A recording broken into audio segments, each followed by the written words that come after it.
Saudara, informasi pertama kami, sejumlah warga negara Indonesia bercerita kisahnya hidup dan bertahan di tengah perang Iran-Israel. Ada yang memilih pulang ke tanah air, tapi juga ada yang memilih bertahan di Iran.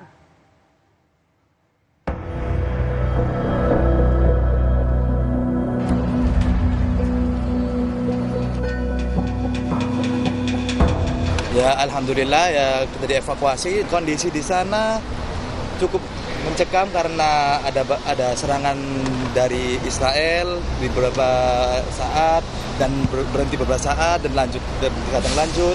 Kita sebelum benar-benar terputus, kita bilang ke keluarga bahwa ini WhatsApp ini terputus, internet putus sambung. Jadi mereka akan kita kasih tahu ada saatnya nanti akan full terputus. Hidup dan bertahan di tengah perang Iran-Israel yang berkecamuk bukan hal mudah. Pengalaman ini dirasakan sejumlah WNI yang memilih dievakuasi pulang ke tanah air. Perjalanan panjang mereka lewati, mulai dari menyeberang ke perbatasan dari Teheran ke Baku, Azerbaijan selama 16 jam, hingga menanti penerbangan di tengah Israel dan Iran saling serang. Keputusan pulang ke Indonesia juga diambil Heri Supriyono, WNI yang telah menetap 16 tahun di Iran. Ia mulai tinggal di Iran sejak menjadi mahasiswa pasca sarjana salah satu universitas di Iran. 12 tahun belakangan, ia bekerja di salah satu media yang memproduksi berita dalam bahasa Indonesia di kota Teheran. Sebelumnya, jalanan dan pusat transportasi di kota Teheran ramai oleh aktivitas masyarakat. Tapi sejak perang Israel-Iran mulai berkecamuk 2 pekan lalu, suasana kota menjadi lengang. Setelah perang itu kita lihat lengang, masyarakat sebagian keluar kota dengan alasan menyelamatkan diri walaupun tidak terlalu mencekam seperti yang dibayangkan banyak orang. Aktivitas juga tetap normal setelah perang, tidak terlalu berbeda, yang berbedanya pada kelengangan jalan, beberapa warung dan toko tutup. Berbeda dengan Heri, mahasiswa Indonesia di kota Qom Halimatus Sa'diyah memilih bertahan di Iran. Kota Qom terletak di selatan Teheran dengan jarak 148 km atau dapat ditempuh dengan 2 jam perjalanan. Halimah yakin kota Qom tempat ia bermukim sekarang aman dari serangan Israel. Ia pun percaya konflik Israel-Iran segera berakhir. Saya masuk 2 bulan ya di Iran ini.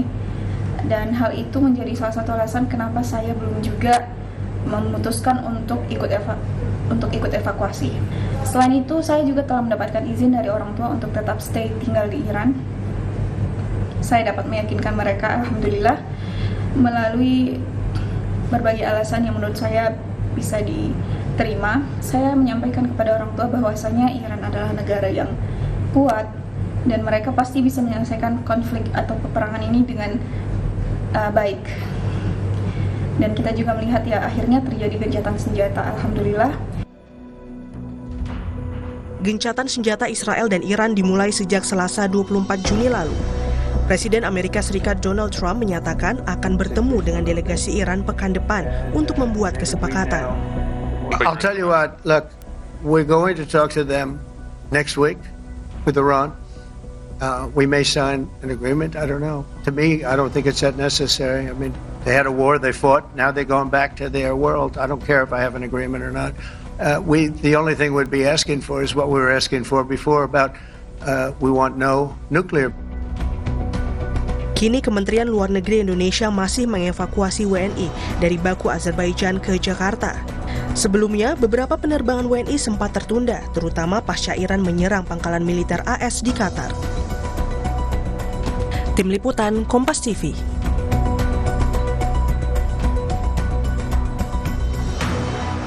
Gencatan senjata antara Iran dan Israel yang diumumkan pada 24 Juni lalu menjadi titik balik konflik panas yang sempat mengguncang Timur Tengah. Di tengah ketidakpastian itulah sebagian WNI yang menempuh pendidikan di Iran memutuskan untuk pulang ke Indonesia. Tapi tak sedikit pula warga Indonesia kita yang memilih tinggal atau tidak meninggalkan Iran. Malam hari ini kami akan mengundang mahasiswa di Iran yang memutuskan untuk pulang, yaitu ada Heri Supriyono dan ada Halimatus Sa'diyah, mahasiswi Indonesia yang memilih ini tetap berada di kota Qom, Iran. Selamat malam, Mas Heri, Ya, Mbak Halimah, selamat malam. Halimah, malam. Nah, kita koreksi sedikit Mbak, saya bukan mahasiswa. Iya, Mas Heri ini adalah pekerja ya Mas ya? Iya, iya. Oh, mahakarya berarti. Iya kan banyak menghasilkan karya kalau bekerja ya. benar. Oke. Baik, Mbak, kita ke Mbak Halimah dulu. Mbak, situasi di kota Qum saat ini berapa jam jarak antara Qum ke Teheran ini, Mbak? Iya, jarak dari kota Qum ke Teheran itu kalau naik bus kota itu sekitar 2 jaman lah paling lama, begitu. Kondisinya gimana Mbak di Qum itu sekarang? Kondisi di kota Qum ini normal-normal saja. Saya sempat juga melihat TK itu buka ya. Mereka keluar dan masuk dijemput orang tuanya juga. Cuma ini karena lagi ada peringatan Muharram, kota agak sepi. Dan mereka biasanya berkumpul kayak di rumah masing-masing atau di masjid atau di haram untuk memperingati kematian Husain cucu Rasulullah. Oke, Mbak izin, di sana sekarang jam berapa, Mbak? Sekarang di sini sekitar jam 4:30 atau jam 4-an lah. Oh, sore ya. Beda sekitar 2 jaman. Iya. Ya, nih Mbak, kan berita terbaru bahwasanya ada pengumuman gencatan senjata. Perasaan Mbak sendiri dan teman-teman di sana gimana Mbak dengan adanya gencatan senjata itu? Ya, alhamdulillah dengan adanya gencatan senjata, kami jadi bisa komunikasi lagi dengan keluarga karena dengan adanya perang kemarin, komunikasi internet internasional itu dimatikan dan hanya bisa menggunakan internet lokal dan kami kesulitan untuk berhubungan dengan keluarga. Dengan adanya gencatan senjata, internet sudah makin dilonggarkan, jadi kami bisa berhubungan kembali dengan keluarga. Nah, Berarti sedikit demi sedikit aktivitas sudah mulai pulih kembali ya Mbak ya? Iya, alhamdulillah Ya. kalau di Qum dari kemarin sih normal-normal aja karena dia mungkin tidak mendapatkan serangan dari Israel. Oh, karena itu jadi berbeda dengan Tehran. oh jadi Ya. sebenarnya yang fokus pada saat terjadinya perang itu, ini fokusnya di Teheran ya Mbak ya? Bukan di Qom ya, jadi Iya, fokusnya- tidak merasakan gitu. Oke, ya. Iya, di Qum kami tidak merasakan serangan sama sekali. Mungkin ada beberapa kabar, tapi saya pernah bertanya kepada teman saya yang tinggal di bagian Qum yang lain, Ya. katanya tidak mendapatkan serangan. Yang ada itu hanya di sekitaran pinggiran Qum mungkin ya, Oke. bukan di kota Qumnya sendiri. Siap, baik terima kasih. Izin Mbak Halimah, kita bergeser ke Mas Heri terlebih dahulu ya. Halo Mas Heri. Halo, ya Mas. Oke, Mas Heri sendiri tinggal di Iran waktu itu sudah berapa lama waktu itu? Ada 16 tahun mungkin Mas. 16 lama tahun. sekali. Berarti di sana itu mulai kerja selama 16 tahun atau dari kuliah atau gimana Mas Heri? Ya dari kuliah Mbak terus bekerja di sana. Oke, nah yang membuat Mas Heri waktu itu ya kita flashback ke belakang memutuskan untuk belajar di Iran dan kemudian menetap di sana selama 16 tahun itu apa kira-kira? Memilih Iran menjadi tempat studi. Iya, karena di Iran ini adalah negara unik ya Mas ya. Dia mandiri, dia memiliki sistem pemerintahan yang berbeda dengan kebanyakan negara lain. Dia demokrasi religius. Itu hampir tidak ada di dunia selain di Iran dan itu menjadi daya tarik dia sendiri. Dan saya juga waktu kuliah di Indonesia mengambil jurusan ekonomi dan tertarik dengan ekonomi Islam yang menjadi bidang studi di Iran begitu, sehingga saya memutuskan untuk belajar di sana. Nah, ini yang mungkin menjadi kebalikan ya. Kalau Mbak Halimah 2 bulan dan tetap memilih untuk tetap di sana, lah justru Mas Heri ini sudah 16 tahun, tapi justru memilih untuk meninggalkan Teheran atau meninggalkan Iran. Apa yang menjadi alasan dari Mas Heri? Iya, lebihnya saya kepada masalah keluarga ya Mas ya, istri dan anak, karena kita tinggal di Tehran yang menjadi target utama serangan Israel, tidak seperti di Qum atau kota-kota lain. Tehran itu hampir setiap malam itu terdengar suara-suara ledakan seperti itu, walaupun memang kalau kita keluar kita tidak menyaksikan bekas-bekas rudal di jalanan gitu, tidak ada, hanya suara-suara ledakan itu terdengar cukup keras setiap malam begitu. Dan keluarga kami ya istri anak itu jadi merasa was-was terganggu takut ya, jadi akhirnya memilih pulang gitu ya Mas ya. Dan saya mengkhawatirkan efek trauma seperti itu bagi mereka. Mas Heri, kan 16 tahun nih berada di Iran ya Mas Heri ya. Pasti Mas Heri tahu betul begitu pada saat sebelum perang kemarin Iran Israel dan juga sesudah, apa yang paling berdampak besar yang paling dirasakan Mas? Misalnya bangunan banyak yang runtuh atau banyak yang trauma atau seperti apa Mas Heri? Bangunan tidak banyak yang runtuh, Mas, tidak seperti yang dibayangkan. Hanya beberapa titik saja yang kemudian bisa kita lihat dampak dari rudal Israel, seperti misalnya di perumahan dosen ilmuwan nuklir itu terlihat, tapi itu juga tidak runtuh, hanya sebagian saja. Kemudian kantor media nasional Iran yang terkena juga, yang sempat viral itu di media, yang ketika siaran dibom itu juga lantai 4 saja. Itu yang kita lihat. Terus depot bahan bakar di dekat kami tinggal, mungkin sekitar 7 kilo, 10 kilo gitu. Itu juga terlihat. Sisanya kita tidak melihat gedung-gedung rusak apa seperti itu, tidak. Yang kita saksikan lebih jelas adalah kelengangan jalan gitu.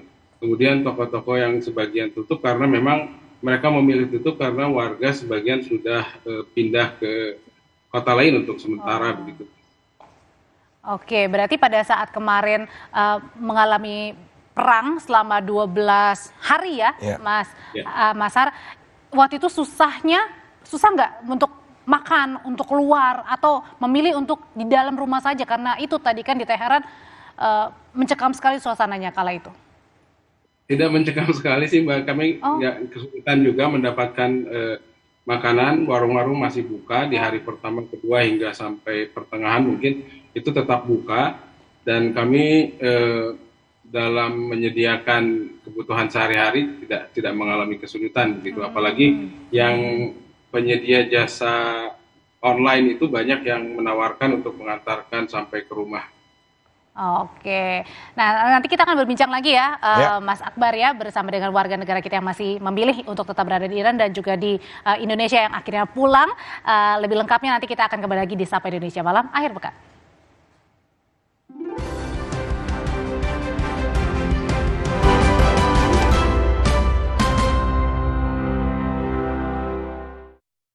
Umur makin prima, makin cinta. karena hidup kita balance. Minum Sido Muncul Natural Balance setiap hari. Life is balance.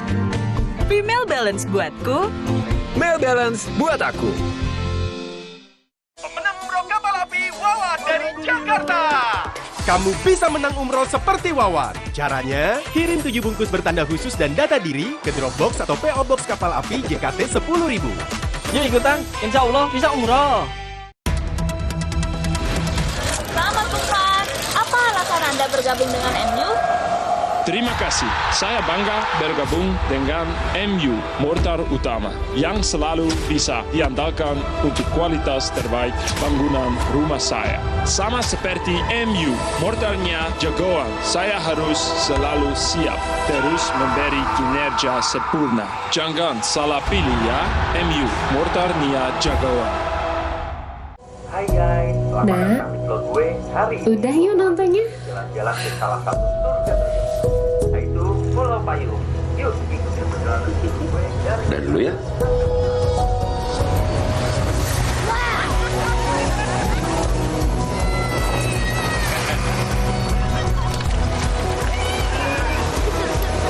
Liburan penuh cerita bersama keluarga di Indonesia aja. Aku Viva, hadiah miliaran. Cek tutup botolnya. Ada uang tunai, handphone, emas, sampai mobil. Cek tutup botol Aku Viva sekarang. Dari Wingsuit. Selamat Tufan, apa alasan Anda bergabung dengan MU? Terima kasih, saya bangga bergabung dengan MU, Mortar Utama, yang selalu bisa diandalkan untuk kualitas terbaik bangunan rumah saya. Sama seperti MU, mortarnya jagoan, saya harus selalu siap, terus memberi kinerja sempurna. Jangan salah pilih ya, MU, mortarnya jagoan. Kopi hits nomor 1 ya Top Coffee Gula Aren. Gak cuma FOMO-FOMOan. Kopi, susu, gula aren, ngeblend. Kopinya nendang. Gula arennya legit. Top Coffee Gula Aren. I told you so. Favorit semua dari Wingsu. Aku Viva, hadiah miliaran. Cek tutup botolnya. Ada uang tunai, handphone, emas, sampai mobil. Cek tutup botol Aku Viva sekarang. Dari Wingsuit. Sakit kepala? Minum Paramex. Andalan nih. Paramex cepat kerjanya, gak pakai lama. Cepat redakan sakit kepala, aman sesuai dosis anjuran untuk redakan nyeri. Sakit kepala, Paramex obatnya. Produksi Konimex. Menurut aku, kamu... nyeri otot. Paramex nyeri otot aja. Cepat bantu redakan nyeri otot, sendi, pegal hidung. Nyeri otot. Paramex nyeri otot. Produksi Konimex.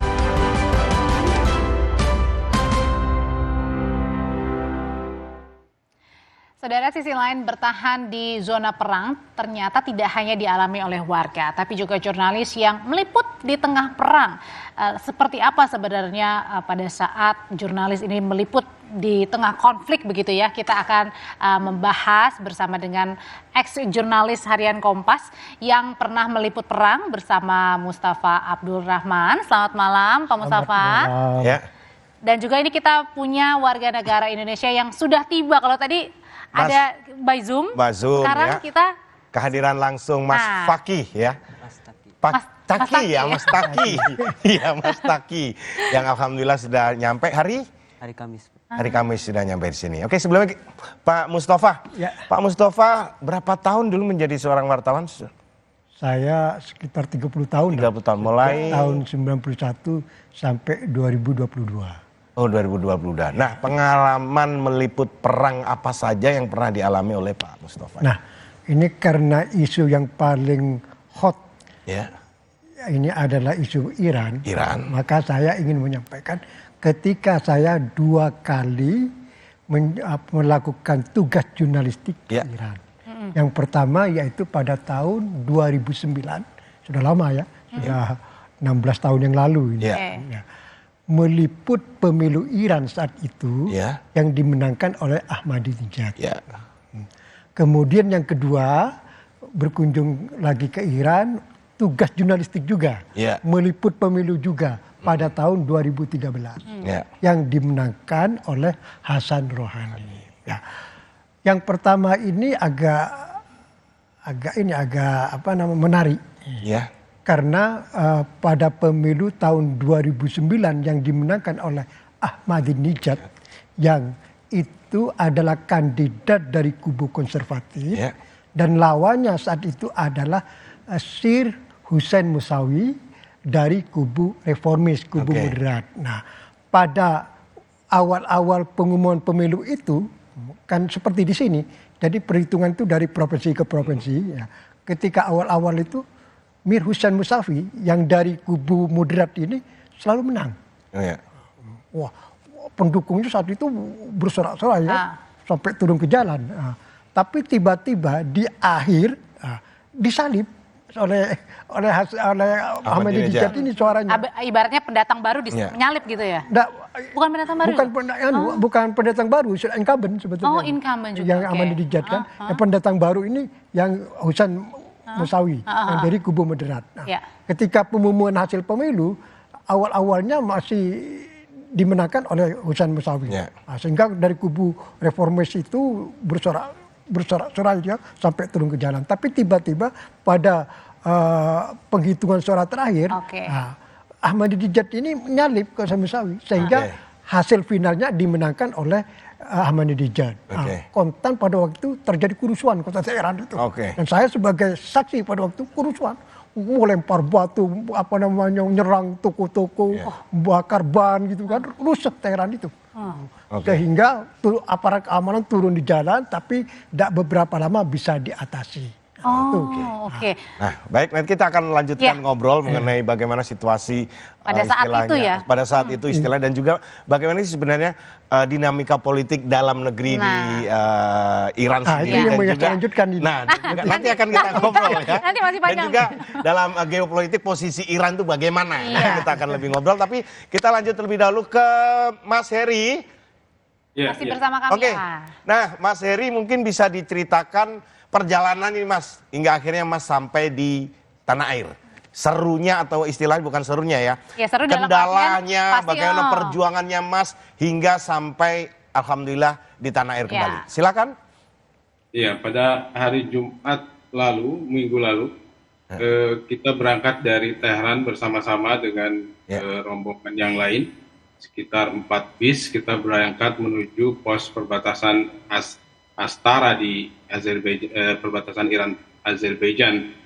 Di situ sepanjang perjalanan tidak ada hambatan apapun dan kita sampai di pos perbatasan. Di situ mengantri agak lama karena memang ada rombongan lain dari negara lain yang berusaha keluar dari Iran juga.